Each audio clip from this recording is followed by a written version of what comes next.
कोई लोग बोलते हैं आप बीजेपी का होके काम कर रहे हो। लोकतंत्र है, कोई कुछ भी बोल सकता है। जैसे आपको कोई दलाल बोल सकता है तो मैं क्या कह सकता हूँ। पूरे इंडिया में जो पिछड़े वर्ग के लोग हैं उन लोगों को आगे बढ़ाने के लिए कोई प्लान है आपका पास? बिल्कुल प्लान है और हम लोग उस पर लगे हुए भी हैं। बंगाल को सारा लोग आपको चाह रहा है तो आप चाहेंगे क्या? ऐसा ना हो मैं वहाँ चला जाऊँ, कल आप ही कहने लग जाएं कि लोग कह रहे हैं कि अब बीजेपी का फायदा कर रहे हैं। एक जमाना था आप बच्चा को फ्री में कोचिंग दिया, आज आप एमपी हो, कुछ डिफरेंट लग रहा है? नहीं, काम कर रहा हूँ, जिम्मेदारियाँ बढ़ गई हैं, देश भर की समस्याओं को अपनी समस्या मानते हैं। बंगाल में आने का आपको कोई प्रोग्राम है क्या? ये बंगाल की जो हमारी भीम आर्मी और मिशन 78 की टीम है, ये उनके फैसले हैं। জিআইতে আপনাদের সকলকে স্বাগত জানাচ্ছি। রয়েছি আমি শাকিরুল ইসলাম। এই মুহূর্তে আমার সঙ্গে রয়েছেন उत्तरप्रदेश नागीना लोकसभा केंद्र विजयी सांसद चंद्रशेखर आजाद। पहले आपको बताई देगा, आपको नागीना में ऐतिहासिक जीत के लिए पूरा देश में आपका चर्चा चल रही है, तो इसलिए ग्लोबल से तरफ से आपको बहुत बहुत स्वागत। धन्यवाद। तो पहले सवाल बंगाल के लिए, बंगाल में आने का आपको कोई प्रोग्राम है क्या? बंगाल में आपको पार्टी कब तक स्टार्ट करेंगे?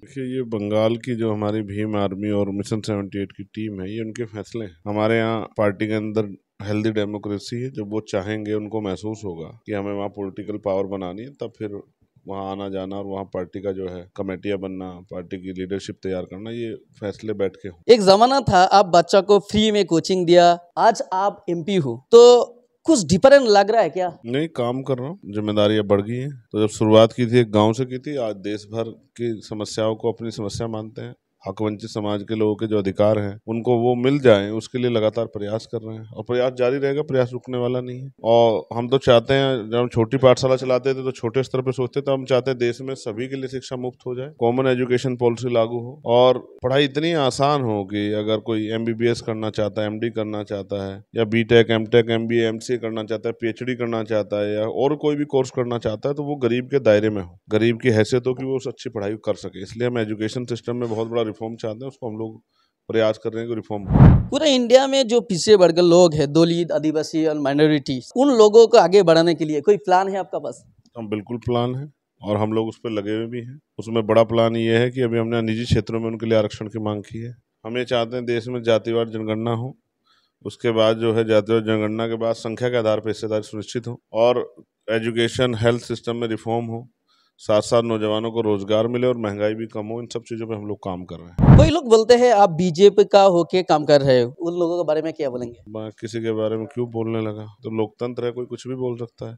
जैसे आपको कोई दलाल बोल सकता है तो मैं क्या कह सकता हूँ उसमें? तो दोगे अपनी अपनी सोच, जो जिस स्तर का होता है वैसी सोच रखता है, मैं उसको किसी को क्यों बुरा कहूँ? हम अपना काम कर रहे हैं और बीजेपी से हम ही लड़ रहे हैं, और कौन लड़ रहा है? आप बताओ, कौन लड़ रहा है हमारे खिलाफ बीजेपी से? बीजेपी ने हमें जेल भेजा, बीजेपी ने हम पे मुकदमे लगाए, बीजेपी को हमने हराया, हम ही तो हराया, बाकी लोग तो बहुत पीछे हैं बीजेपी से। तो लोकतंत्र में आलोचना सुननी चाहिए, हम भी सुनते हैं। बंगाल को सारा लोग आपको चाह रहा है तो आप चाहेंगे क्या? ऐसा ना हो मैं वहाँ चला जाऊँ, कल आप ही कहने लग जाएं कि लोग कह रहे हैं कि अब बीजेपी का फायदा कर रहे हैं। तो मैं अपना काम कर रहा हूँ और मुझे मेरा काम करने में कोई दिक्कत नहीं। बंगाल के लोग चाहेंगे तो मैं उनकी मदद करने के लिए, उनकी आवाज उठाने के लिए जरूर जाऊंगा। वैसे बंगाल के लोगों को मुझे बड़ा फक्र है कि वो अपना काम जिम्मेदार से कर रहे हैं। तो में बीजेपी एक साइड में है और इंडिया जोट एक अलग साइड में है, उसके बीच में आप ही एक आदमी है, एक MP है, तो दोनों का साइड अब नहीं है तो एक अलग है, तो ये अलग है, आगे बढ़ेंगे क्या इसे?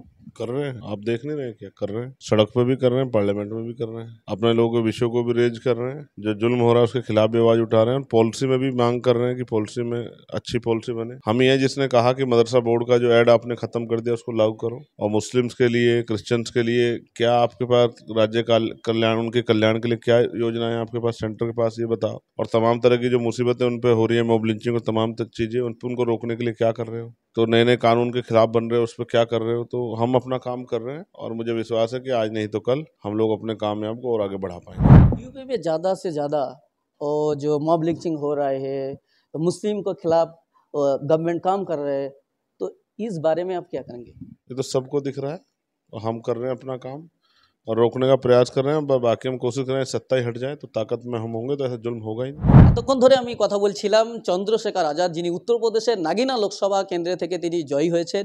এই মুহূর্তে তার বাসভবনে আমি দিল্লিতে তার সঙ্গে কথা বলছিলাম। প্রিয় দর্শক, আজকের মতো এখানে শেষ করছি, দেখা হচ্ছে অন্য কোনো এপিসোডে। ততক্ষণ ভালো থাকবেন, সুস্থ থাকবেন, ধন্যবাদ। বিএসএনএল সিম খুঁজছেন? জিও, এয়ারটেল বা ভিআই থেকে পোর্ট করে বিএসএনএল এ যুক্ত হতে চান? তাহলে আজই চলে আসুন ওয়েলকাম টেলিকমে। আমাদের ঠিকানা সাতুলিয়া চৌমাথা বাজার, বাগজোলা খালপাড় রোড। যোগাযোগ 8617613417।